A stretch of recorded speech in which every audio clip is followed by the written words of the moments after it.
राजधानी में corona vaccine लगाने में लापरवाही का एक मामला सामने आया है। 59 साल के एक शख्स लक्ष्मण पंडित को 2 बार वैक्सीन की पहली डोज लग गई है। लक्ष्मण पंडित 1 जुलाई को उत्तर पश्चिमी दिल्ली के कादीपुर के एक सरकारी स्कूल में कोविड वैक्सीन की दूसरी खुराक लेने गए थे। लक्ष्मण ने पहले वहां के लोगों को अपने फोन पर कोविन ऐप से प्राप्त टेक्स्ट संदेश दिखाया। 2 घंटे बाद उसका फोन बीप हुआ। पुष्टिकरण संदेश ने उन्हें कोविशील्ड की पहली खुराक मिलने पर बधाई दी।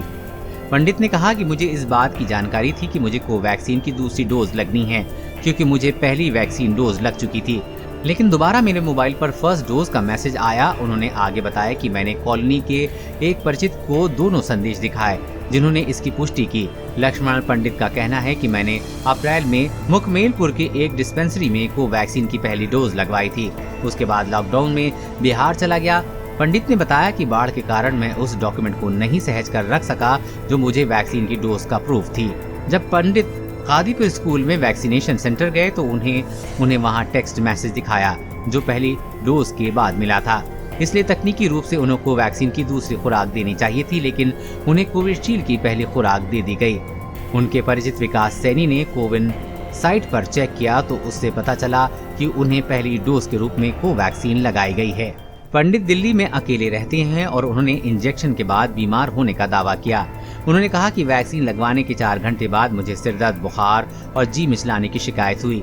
बहुत सारा पानी पीने के बावजूद मेरा मुंह सूख गया। तब से मैं खा नहीं पा रहा हूं। उन्होंने कहा कि हर समय चिंतित महसूस करता हूं, जैसे कि मैंने कुछ चुरा लिया है। उन्होंने कहा कि मुखमेलपुर मेरे घर से 5 किलोमीटर दूर है, इसलिए मैंने घर के पास ही वैक्सीनेशन सेंटर में दूसरी डोज के लिए चला गया था। इस डर से कि कहीं वो बीमार न पड़ जाएं, लक्ष्मण पंडित वापस कादीपुर के केंद्र में गए। उन्होंने यहां अधिकारियों को हुई गलती की सूचना दी। पंडित ने आरोप लगाया कि उन्होंने मेरे पहले के पेपर को फाड़ दिया और कंप्यूटर पर चीजें बदल दी। इसके बाद फिर मुझे पहले लगी वैक्सीन डोज के बारे में भूल जाने के लिए कहा। उन्होंने कहा कि मुझे 84 दिनों के बाद दूसरी खुराक के लिए आना होगा। लक्ष्मण पंडित ने कहा कि उन्हें इस बात की चिंता है कि यदि वो मर गए तो उनके बच्चों का क्या होगा। उन्होंने कहा कि मैं अब वापस दूसरी डोज लेने नहीं जाऊंगा। पंडित ने कहा कि मेरे साथ बहुत गलत हुआ। मैंने बोला था उनको कि मुझे पढ़ना नहीं आता, इसलिए आप ही चेक करो। कोरोना वायरस और कोरोना वैक्सीन से जुड़ी हर अपडेट पाने के लिए चैनल को सब्सक्राइब करें।